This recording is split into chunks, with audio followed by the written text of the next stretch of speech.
Jadi kalau beda usia juga sudah ada perbedaan dari hubungan antara Mas Kiren sama memang Mas juga sama Kak Kiren. Ada apa? Perbedaan usia kan kita tahu. Nah, suka-sukanya dalam hubungan agama Islam ini seperti apa? Ya ada suka ada duka lah ya. Cuman kalau alhamdulillah sama Shiren ya, alhamdulillah Allah kasih kenikmatan, kemudahan. Sukanya masya Allah banyak banget lah kalau saya bilang. Kalau bilang duka, bukan duka lah ya, kerikil-kerikil lah ya kalau kita bilang. Tapi kita bilang di dalam setiap pernikahan pasti ada kerikil-kerikil, itu tuh pasti ada gitu. Alhamdulillah kami bisa mengatasinya, dan memang pentingnya belajar ilmu pernikahan tuh penting banget. Jadi kita ada fondasi, ada dasar ketika kita ingin melangkah atau ingin menyelesaikan satu masalah, kita ada dasarnya dulu gitu loh. Kalau nggak ada dasar kan nanti atas asumsi masing-masing. Menurut aku yang paling benar, menurut dia yang paling benar gitu. Jadi sama-sama punya asumsi masing-masing dan punya ego masing-masing gitu. Jadi takutnya malah bentrok dan malah naudzubillah ya, malah jadi hal-hal yang tidak diinginkan gitu. Nah, kalau ada masalah atau apa, kita coba untuk mengembalikan kepada dasar kita nih apa, Al-Quran dan Sunnah misalnya gitu. Terus nasihat-nasihat para ulama tentang pernikahan gitu ya, para ustadz tentang pernikahan. Jadi balikin ke situ dulu gitu loh. Oh ya, kata ustadz kemarin kan nggak boleh sebenarnya kayak gini. Jadi walaupun bahasanya bisa jadi, oh berarti aku yang salah sebagai suami. Nanti sekiranya juga, oh sebagai istri aku yang salah ya.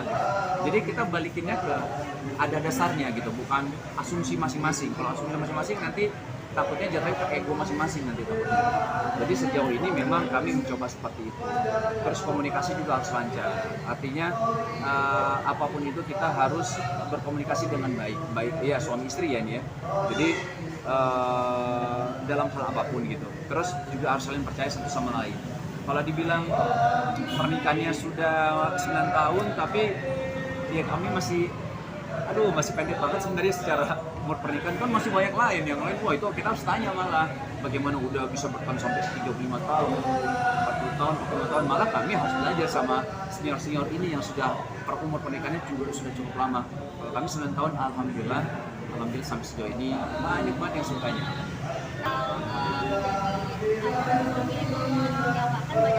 Ayah dan Suami itu jadi kayak suami. banget cakupannya juga diapakan, dan yang bilang kalau itu kan suami sama ayah. Oh ya? Ya karena dukun banget Mengajari anak soal agama gitu.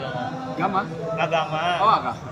Enggak, sebenarnya balik lagi, makanya pentingnya kita belajar sebenarnya sih. Artinya ternyata ketika menjadi seorang suami, ketika menjadi seorang ayah, itu ada tanggung jawabnya gitu. Artinya bukan kita hanya cari nafkah, habis itu kita nafkahin keluarga kita, bukan hanya itu. Ternyata banyak hal-hal yang lain yang harus diperhatikan. Kayak misalnya tadi kita bilang, ketika seorang suami ingin menjadi qawwam gitu kan, ada beberapa 7 hal yang harus diperhatikan. Kita harus bisa menjadi pelindung secara psikis untuk istri kita dan anak-anak perempuan kita. Kita harus menjadi penjaga fisik, artinya tidak boleh kasar, tidak boleh main tangan sama istri dan anak-anak. Jadi ini kita upayakan, walaupun mungkin ada yang aku pernah ngelakuin gitu ya, kita bertobat kepada Allah gitu kan. Cuman di satu sisi ya ini belajar, kami juga masih belajar sebagai orang tua ya. Kadang-kadang kan kesel kan gitu kan, gitu. Ada kayak gitu juga ada gitu, tapi kita coba untuk memperbaiki diri. Banyak hal yang lain lagi kayak seperti misalnya memberi nafkah, ini udah pasti penting.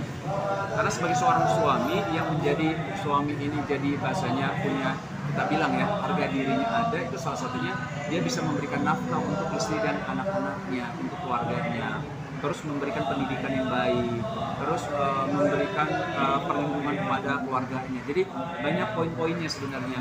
Nah dari sini sebenarnya kita jadi paham bahwa sebagai seorang suami harus seperti ini, sebagai seorang ayah harus seperti ini. Kita juga harus tahu kalau misalnya istri punya hak, kayak misalnya hak didengarkan curhatannya, hak dicintai, dipahami gitu.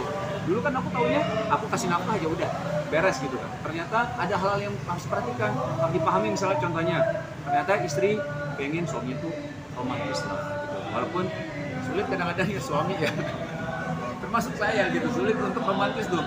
Makanya semenjak belajar saya coba untuk romantis. Kadang-kadang dalam hati jujur kayak, aduh geli banget sih maksudnya. Langsung lakuin ini tuh bukan gua banget misalnya kayak gitu kan. Tapi ya ini Rasulullah SAW juga melakukan itu, kenapa kita enggak gitu kan, biar kita dapat pahalanya juga. Jadi harus tahu haknya istri sebagai suami ya, harus tahu haknya istri, harus tahunya hak anak-anak, harus kalau hak anak-anak misalnya, ya kita harus memberikan waktu pada anak-anak, bukan kita pulang ke rumah kita langsung ya kan udah ayah udah kerja cari nafkah buat kalian, ya kalian terserah mau main atau apa gitu.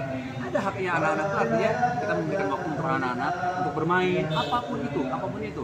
Bermain itu bukan harus kayak misalnya harus keluar ya, enggak kan?